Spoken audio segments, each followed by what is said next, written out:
Going for boost over. Well, I think going for boost if you're a boost merchant, like someone like AJ or someone, you go for boost.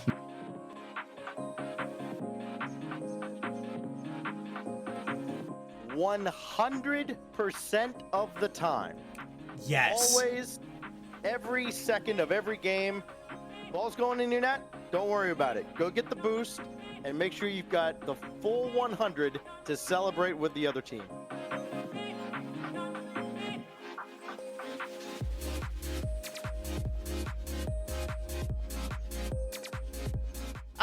Boost over ball is a good time when your opponent is dribbling towards your own corner and you know it has no threat to go into your net at all, and your teammate is behind you for sure.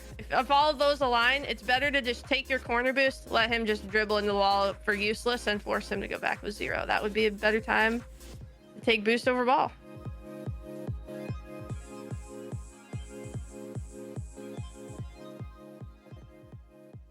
If you've ever wondered when the best time to go boost over ball is, you've come to the right place. Hello, everyone, and welcome back to the Boost Over Ball podcast. First and foremost, I'd like to thank everyone again for their support. We're making very good use of the media badges that we've been offered for the Winter Major. We got some super exciting interviews and lots and lots of content coming out for you guys in the next week or so. So thank you for that. We'll have some, like I said, some team interviews coming out. We have the audio from that will be coming out in the next episode or two. But that being said, we're going to jump right into our recap from day 1 that is open to the public. So that'll be the round 3 group matchups. So we'll start out in Group A. We have Crew taking down G1. And FaZe overpowering G2 3-1. So I got another special guest from the Boost Over Ball Airbnb house for the weekend, AJ Binky. Howdy. What did you think of the round 3 matchups from Group A?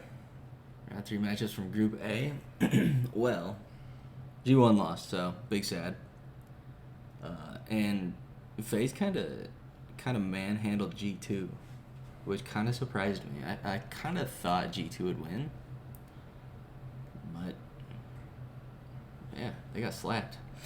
Yeah, I don't... Like, after G1 beat FaZe, I was a little bit hesitant to kind of see how FaZe would react. But I think Roldiz has certainly done a really good job calming them and making sure that they know what the goal is still, as that win over G2 still allows them to take top spot in the group.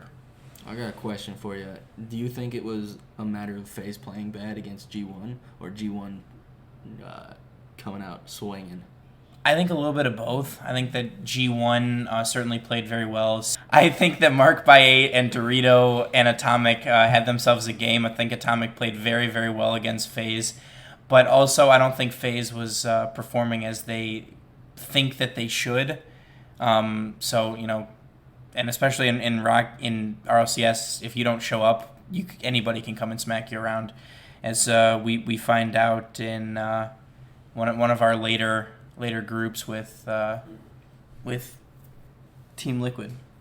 But moving on to Group 2 or Group B, we have Falcons sweeping Dignitas and Carmine Corp taking down Vitality 3-1. So. Falcons swept Dignitas, and they had the offense rolling. They put up 5, 6, 7 goals against Dignitas, and Dignitas never even looked like they had a chance in the series. And Dignitas are unfortunately eliminated, going 0-3. And you know, Carmine Corp just overwhelmed Vitality. I mean, Vitality came out swinging. They took the first game, and then Carmine Corp never looked back. So they looked dominant.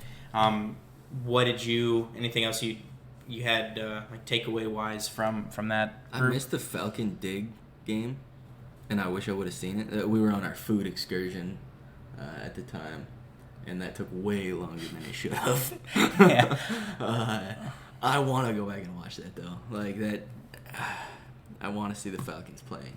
Yeah, I mean, Khalid and TRK were putting on a show. I think they both had, you know, multiple goal games. Nice. So they definitely look like the dominant team, and they continue their run as still, in my opinion, the biggest dark horse of the tournament, right? So, we've seen them perform well on the world stage before. We've seen them perform against, high-level, high-ranking, teams, and I am very excited to see what they can do in playoffs. They certainly have the confidence rolling after that one.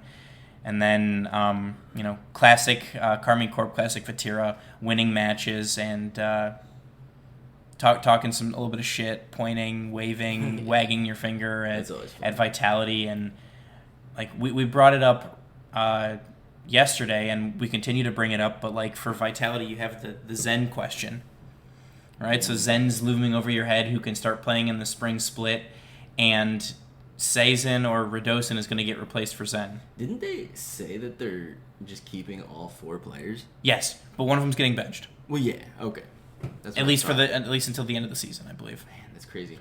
I mean, it's not the end of the world for any of the players then, right? No, but I mean, obviously they won't play time.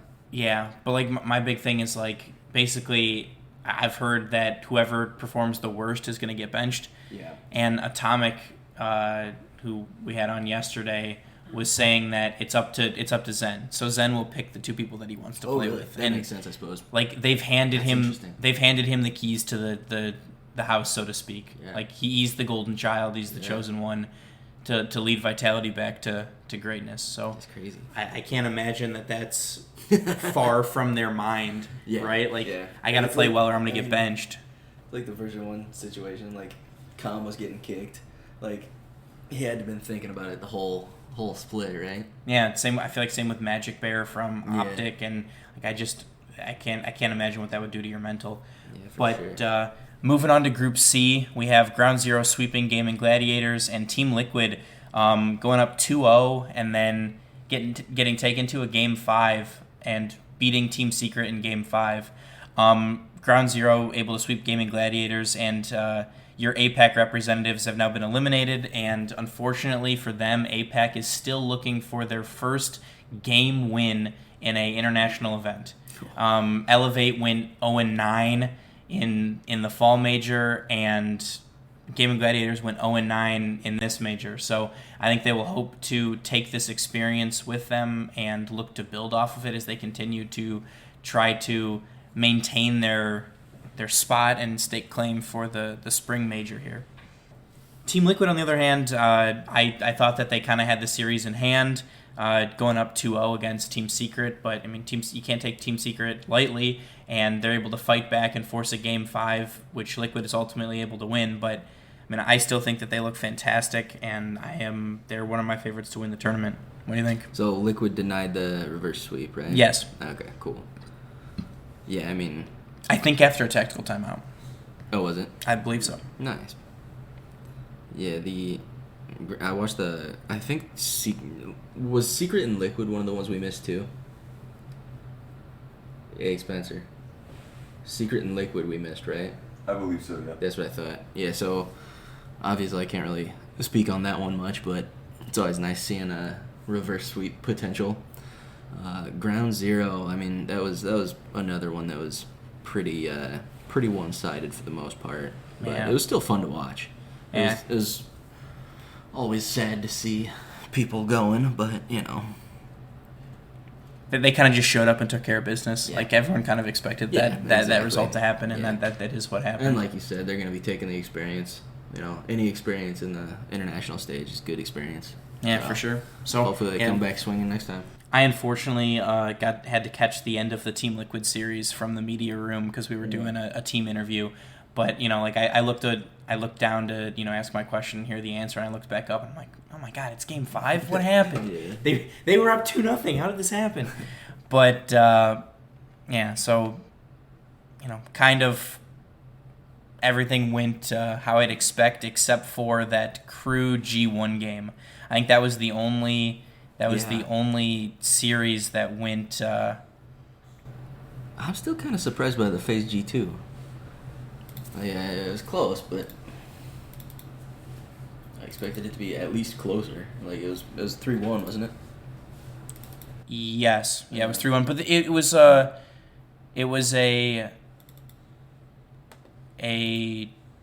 1-goal game. A lot of them, a couple of them Yeah, are one-goal okay. games. So, and then last but not least, we have Group D, which Complexity took down Kansas City Pioneers 3-1, and Oxygen took down Gen G in Game 5, winning the series 3-2. So I'm still of the opinion that dropping Super Lucky from Pioneers was a net negative move. They didn't win a majority of their regionals. They weren't the number one team in OCE anymore. Ground Zero certainly looked to be the better team picking up Super Lucky, but Atomic again pointed out another pretty good point that it's helped the mentality or the mental for Kansas City, which I guess I can understand that, but as of right now at least they did not. I don't think that was a positive move for them, but they are able to perform better in this regional than they did the last. They took one game in this one, whereas the last regional they went 0-9. Yeah. So Complexity really looks like they've turned it on. They're firing on all cylinders. They look fantastic. CR had himself a great series. Razebull continues to play fantastically. And then you look at Gen G, right? So that people can keep considering Jory as the Gen G killer because he played with Nolly and Appjack, and so he kind of knows what they're about and what they like to do. So Gen G continues to have trouble with Oxygen, but also Rise has he's the land guy. He has the most land matches played, and like more than Garrett G and all that stuff. Just it's kind of crazy, but they looked good. I'm excited to see what they can do in playoffs. What do you think? So Gen G struggles with European teams? Or is it just, I like, think it's mostly specifically- specifically Oxygen, just because Jory has played with those two. So used to like their play style. Yeah. That makes sense. Yeah, that's. I feel like Gen G's not doing so hot right now. But maybe it's just the group. I don't know. Yeah, I mean, I'll give a little bit of a spoiler. One of the teams that we got to interview today was Gen G, and there were some questions about that. Have your expectations shifted based on the performance that you had from day one? Do you still see yourselves as the favorite? And kind of the answer that they give, I'll summarize a little bit, is when we're playing our best, there's no one that's going to beat us. And so the question then begs, have they been at their best yet? Is that another gear that they can find moving into the latter half of the tournament? I certainly think that they would do everything in their power to get a series win, but we will. Do we see teams rebound during majors? I can't think of any examples of that happening. I mean, there's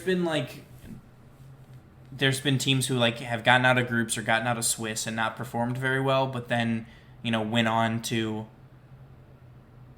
perform. So Gen G dropped one of their series in groups of the fall major and then still won the tournament. Oh, okay. It's you can have a bad day but not a bad tournament, Right. and still win. So that's one of the For things sure. that the group stage affords you, especially in a format like this where the group stage is broken up into 2 days. Right? It's if you have a bad Thursday, you still have Friday to try and right the ship. Right. Whereas before, all the group matches and round one of playoffs is that first day. Right. So they've spread it out a little bit more for the players for everyone to have a chance to play on stage, which I think is a good compromise. Yeah, I agree. But moving on to playoffs, in round one we have Team Falcons and Gen G, Team Secret playing Crew in a SAM battle, G2 playing Ground Zero, and Oxygen facing off against Vitality. What are your predictions for these round one playoff matches, and do any of the matchups stick out to you as ones that you're especially going to pay close attention to? All right. So, should I just rapid fire who I think's going to win? Yeah, let's do it. All right. Gen G wins. Secret wins. G2 wins. Oxygen wins. Okay. I think... Should I go on to the next round? Yeah, let's do it. All right. Gen G, I think Gen G is going to beat FaZe. Ooh, okay. I'm going to say Complexity beats Secret. Okay. This is getting difficult. Yeah. And now you have G2 versus Carmine Corp. Yeah. I'm gonna say Carmine. Yeah. And then you got And then I'll go Oxygen. Oxygen versus Liquid. I think Oxygen takes it in that one. Okay.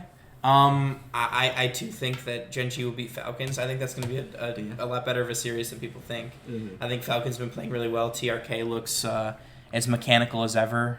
Khalid continues to be Khalid, and you know, they keep doing the things that they're known for. So I think that they'll make it an interesting series. But I think Gen G take it again with you. I think Team Secret takes it.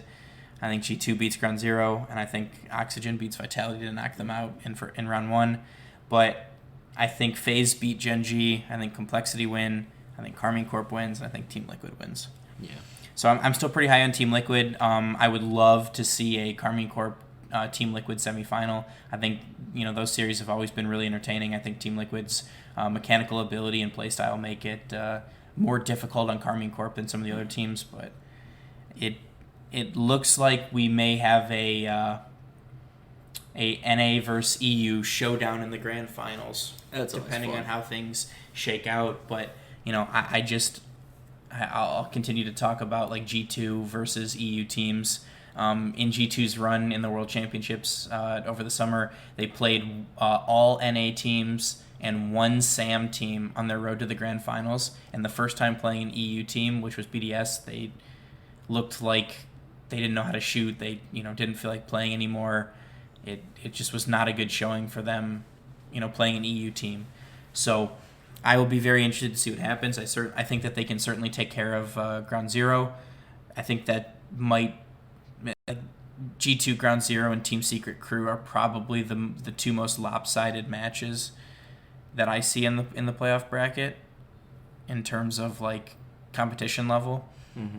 But I'm excited to see what happens, and I am looking forward to another exciting day of Rocket League. Yeah, it's gonna be exciting one way or another. Yeah. So thank you for listening to this day 2 wrap up. We will be back at you again tomorrow night with the wrap up from day 3, which will be round 1 and the quarterfinals of the playoffs. I thank you for, you know, liking, rating us wherever you get your podcasts, interacting with us on Twitter, following us on Twitter. Please make sure to check out our website at www.boostoverball.com for all links to all of our social medias, and you'll get to see some of the pictures that we start to post from the event. Thank you again for listening, and as always, remember to choose Boost over Ball.